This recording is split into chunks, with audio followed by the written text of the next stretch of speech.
खबरदार महाराष्ट्र न्यूज।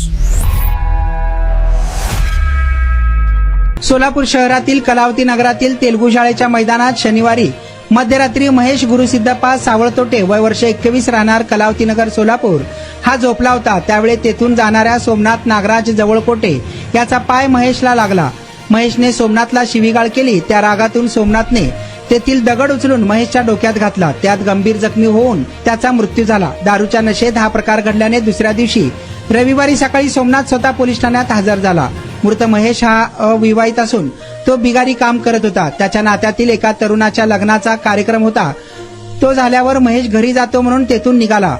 तो दारूच्या नशेत विडी घरकुर परिसरातील कलावती नगराजवळील शाळेच्या मैदानात झोपी गेला।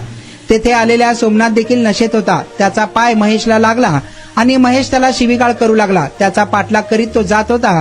त्यावेळी रागातून सोमनाथने महेशला खाली पाडून त्याच्या डोक्यात जोरात दगड घातला आणि अंधारात रक्ताच्या थारोळ्यात पडलेल्या महेशला तेथेच सोडून सोमनाथ तेथून निघून गेला। दुसऱ्या दिवशी शाळेच्या मैदानात कोणीतरी मृतावस्थेत पडल्याची खबर सगळीकडे पसरली। एमआयडीसी पोलीस ठाण्याचे पोलीस घटनास्थळी दाखल झाले।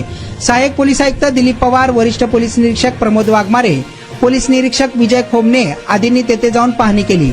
दारूच्या नशेत हा खून झाल्याचा अंदाज त्यांना आला होता। लगेचच पोलिसांनी तपासाची सूत्रे फिरवून कोणी खून केला याचा अंदाज लावला होता। तोपर्यंत सोमनाथ स्वतःच पोलीस ठाण्यात हजर झाला। त्याने आपणच महेशला मारल्याची कबुली दिली। त्याला आज सोमवारी न्यायालयात हजर केले जाणार असल्याची माहिती पोलिसांनी दिली आहे।